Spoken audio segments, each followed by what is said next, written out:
That's me, the hero of the story. My spiky hair, dazzling good looks, and iconic buster sword couldn't be mistaken for anyone else. Not him, that's Zach. His ass is supposed to be dead, actually. See, all of this is happening in an alternate timeline to mine, which is also an alternate timeline to the original. That's me in Zach's timeline. Look, Gary, there I am again! Look! Okay, wait, now, that's me 5 years ago.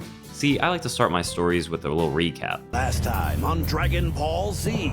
Then an alternate timeline, then jump to the present for 10 seconds, then back to 5 years ago to really set the scene and let people get oriented before starting the adventure. I feel like, we should start our stories where they begin, not start them where they get interested. Get out. And that's my mentor, the great Sephiroth, a war hero who I aspired to be just like. No way, I got this. Unsuccessfully. And at level 42, goddamn, that's embarrassing. Anyway, we made our way to my hometown, Nibelheim, because I had to stun on all the honeys I grew up with to show off my new status as Sephiroth's right-hand man. Attracted the wrong kind of attention though, because this man Zangan started touching me like my 9th grade geometry teacher. So I dipped out of there and hit up the old water tower to scout if Tifa was in her room to tend to some, business. You're talking about girls, right? Girls? Yeah. And you're talking about raiding their dressers for their underpants, right? Oh, yeah.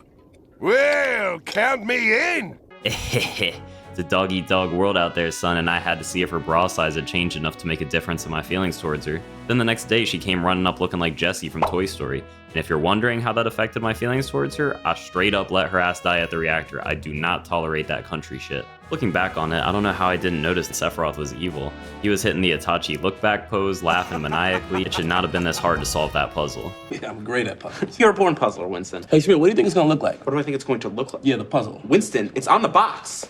The picture's on the box. It's a Japanese garden. And he really turned evil for what? He found out he was made in a lab using an alien's DNA? Big whoop, it's not like they created the Hunchback of Notre Dame. They made a dude who was inherently smarter and stronger than everyone, revered as a war hero, and who had all-you-could-eat pussy his entire life. Oh, boo-hoo. When I tried to tell him all that, he was already on some emo shit and yeeted me before burning down the entire village. He hit me so hard I must have lost some brain cells, because I really had the audacity to say, "Why couldn't I have come to you sooner? If I had, maybe I could have saved the village." Stop the cap. Stop the cap right now. like I would have been able to do something. I already got one shot and then immediately after got taken out by a fucking burning log. Even Christian Bale shook that shit off. When I finally tracked him down at the reactor, I figured this was my moment. I'm the main character, he killed my mother, Tifa's father, and Tifa all in front of me. I knew a power-up was coming, so I took my stance, readied my sword, and... well, I don't remember the rest, but he's still alive and I now have CT and can't remember shit about my past. So I'm assuming I got my ass beat again by Garo over here yapping about his mother. What is this? It's so warm and wet. Mother. Ugh. Brother, ugh. Who knows where Sephiroth is now, but visions of him continue to haunt my brain. Ironic how after becoming a Jehovah's Witness, he comes knocking on my mind's door every day. He's really out here living rent-free in my head, treating my brain like New York City and squatting up in this real estate. Sometimes I use it to my benefit though, like the time I told Tifa I thought she was an imposter because I didn't remember her surviving the reactor just so she would show me her scar. And you wanna know how I repaid that little gift? By immediately going on a date with Aerith. Put me in a bit of a conundrum. Do I date my hometown honey, who I've known my entire life, or go for my dead best friend's ex-girlfriend? Decisions. Shinra interrupted my little dilemma with a manhunt, so we skedaddled into the beautiful grasslands with greenery as far as the eye can see, wildlife all around, a truly calming and... What the fuck? Hold on one second. Catching pussy gonna be on easy mode for Cloud, then so are OP boss fights, because I am not grinding out more levels just to beat this fucking dude. We followed these mysterious hooded men into a poor fishing village just under Junon, where Rando Rhonda tried to act slick like she could 1v5 and accused us of being terrorists. And I'm on my way to recovery, Rhonda, and that wasn't me, Rhonda! Here we ended up meeting an invaluable member of our team, this dolphin. I mean, we had an anime synergy moment to kill the water beast and then tag team jump to Junon, so as far as I'm concerned, that motherfucker part of Avalanche. Oh, and we met Yuffie too, I guess, who then immediately messed everything up by trying, and failing, to assassinate Rufus right when we struck a deal to walk free in exchange for killing Sephiroth, which we were already gonna do. We tried to hide in all the chaos at the Bald Brotherhood, but were promptly denied. What's up, homie? Nice haircut. Get the out of here. So we stowed away on a cruise ship that the rogue men also conveniently were on. Like, is there no TSA here? Y'all really let these creepy ass obviously dead dementors come on the ship? So of course shit pops off and they morph into Genova, why wouldn't they? And I'm not usually one for making yo mama jokes, but Sephiroth squad wiped my entire village over this hoe, so she getting roasted. This is your show. Your mama.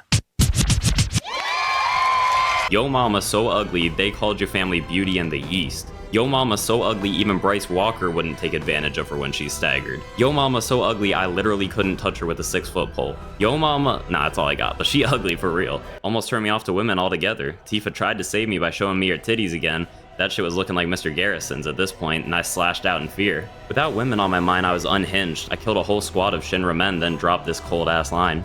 I don't want to die. Please.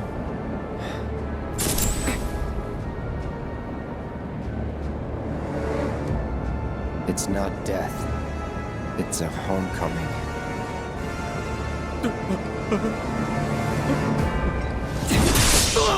But I needed that kind of mental fortitude at this point because we were here not only to save the planet, but the entire life stream, even though it was trying to end ours. Oh God, we're trying to help you, you stupid bag.